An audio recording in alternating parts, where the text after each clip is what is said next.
TDP manifesto చూసి జనం నవ్వుకుంటున్నారని YCP MLC వరూదు Kalyani అన్నారు. బుధవారం విశాఖలో తన కార్యాలయంలో ఆమె మాట్లాడుతూ మైసూర్ బజ్జీలోని మైసూర్ ఉండదు, చంద్రబాబు మాటల్లో నిజం ఉండదు అంటూ ఎద్దేవా చేశారు. అబద్ధానికి పసుపు రాసినట్టు టీడీపీ మేనిఫెస్టోలో ఉందని, 2019లో మేనిఫెస్టోలోని ఇచ్చిన అంశాలు ఇవి అని చెప్పే దమ్ము టీడీపీకి లేదన్నారు. సీఎం జగన్మోహన్ రెడ్డి ఆలోచనలు నోబెల్స్ అయితే చంద్రబాబు ఆలోచనలు గోబెల్స్ అంటూ ఆరోపించారు.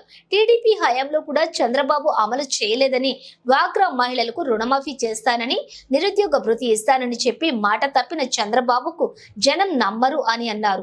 మీ మేనిఫెస్టోను నమ్మే పరిస్థితిలోనే ప్రజలు లేరు అన్నారు.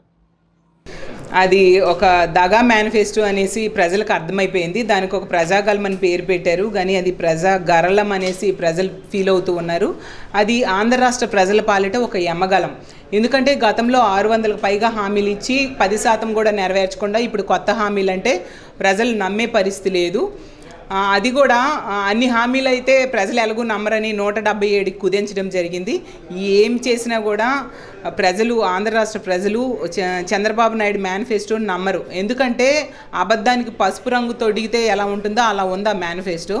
ఒక చిత్తశుద్ధి లేని నాయకుడు ఇచ్చే మేనిఫెస్టో అంతకంటే ఇంకా ఎలా ఉంటుంది అని నేను అడుగుతూ ఉన్నాను.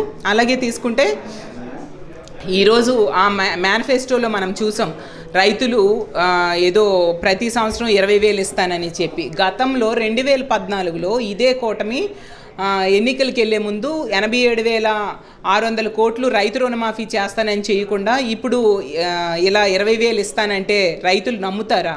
అలాగే గతంలో డ్వాక్రా రుణమాఫీ 14,200 కోట్లు చేస్తానని చేయకుండా మోసం చేసి ఇప్పుడు మళ్ళీ మహిళలకేమో 1,500 ఇస్తాను నెలకి, లేదంటే 0 వడ్డీ ఇస్తాను అంటే 2016 అక్టోబర్ నుంచి 0 వడ్డీ ఎత్తేసారు చంద్రబాబు నాయుడు గారు. ఇప్పుడు ఏ మొహం పెట్టుకుని మళ్ళీ ఇస్తానని చెప్తూ ఉన్నారు. ప్రజలు ఎలా నమ్ముతారు?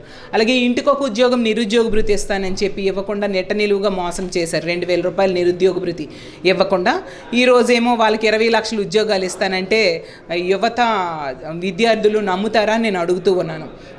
గత 5 ఏళ్లలో కేవలం 32,000 ఉద్యోగాలు మాత్రమే చంద్రబాబు నాయుడు గారు ఇచ్చి ఈరోజు ఇలా మభ్య పెట్టడానికి ట్రై చేస్తూ ఉన్న పరిస్థితి మనం చూసాం.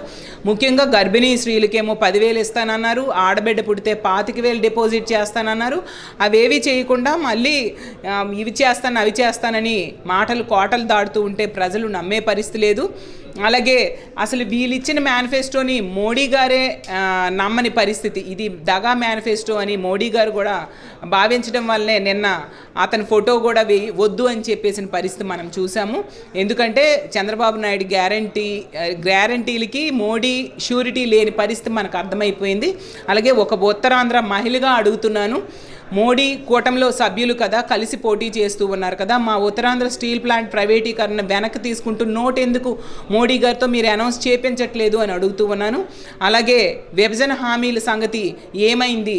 మన ఆంధ్రప్రదేశ్ రాష్ట్రానికి రావాల్సిన, తెలంగాణ నుంచి రావాల్సిన 1,80,000 కోట్ల గురించి బీజేపీతో ఎందుకు ప్రకటన చేయించట్లేదు మీరు అని మిమ్మల్ని ప్రశ్నిస్తూ ఉన్నాను. అలాగే తీసుకుంటే రైల్వే జోన్కి స్థలం ఇస్తాడట ఇతను ఇచ్చేదేంటి? జగనన్న ఆల్రెడీ స్థలం ఇచ్చేశారనే విషయం తెలుసుకోవాల్సిందిగా చంద్రబాబు నాయుడు గారికి తెలియజేస్తూ ఉన్నాను. అలాగే అన్ని రకాలుగా ప్రజలు మభ్య పెట్టడానికి ట్రై చేస్తూ ఉంది ఈ మేనిఫెస్టో. ఇందులో మనం చూసాం, ఈ పార్టీలకు కనుక ఓటేస్తే రేపొద్దున నాడు నేడు ద్వారా స్కూల్స్ అభివృద్ధి చెందవు, నాడు నేడు ద్వారా హాస్పిటల్స్ అభివృద్ధి చెందవు, అలాగే ప్రైవేట్ స్కూల్స్కే పెద్ద పీట జరుగుతుంది అనే విషయం క్లియర్గా అర్థమవుతూ ఉంది. ఇప్పుడు రన్ అవుతున్న గోరుముద్ద ఉండదు అనే విషయం మనకు అర్థమవుతూ ఉంది. అలాగే తీసుకుంటే ఇప్పుడు ఇస్తూ ఉన్న ట్యాబ్స్ ఇవ్వడం జరగదు, అలాగే విద్యా కానుక ఇవ్వడం జరగదు. ఎందుకంటే అవేవి కూడా ఈ మేనిఫెస్టోలో ప్రస్తావించలేదు. అంటే అవన్నీ తీసేస్తాము అనే విషయం చెప్పకనే చెప్పింది మేనిఫెస్టో. అలాగే తీసుకుంటే వైద్య రంగంలో 17 మెడికల్ కాలేజీలు ఇప్పుడు జగనన్న కడుతున్నారు, వాటి గురించి ఇక్కడ ప్రస్తావించలేదు. అంటే అవన్నీ ఎత్తేస్తాము, కట్టము అనే విషయం అర్థమవుతూ ఉంది. అలాగే తీసుకుంటే పోర్ట్లు, అలాగే ఫిష్ ల్యాండింగ్ సెంటర్స్, వీటన్నిటి గురించి కూడా ఈ మేనిఫెస్టోలో వీళ్ళు ప్రస్తావించలేదు. అంటే అవన్నీ కూడా రానున్న రోజుల్లో వీళ్ళు వస్తే రన్ చేయరు అనే విషయం ప్రజలకు తెలియజేశారు. కాబట్టి ఆంధ్ర రాష్ట్ర ప్రజలందరూ కూడా విజ్ఞతతో ఆలోచించి ఇంత మంచి చేస్తున్న మేలు చేస్తున్న జగనన్నకి ఫ్యాన్ గుర్తు మీద ఓటేసి మళ్ళీ గెలిపించాల్సిందిగా కోరుతూ ఉన్నాను. అలాగే ఒక దమ్మున్న నాయకుడు దమ్మున్న మేనిఫెస్టో అంటే ఎలా ఉంటుంది అంటే అది మా జగనన్న ప్రవేశపెట్టిన మేనిఫెస్టో. ఎందుకంటే గతంలో ఇది ఇచ్చాము, అందులో 99% అమలు చేశాము.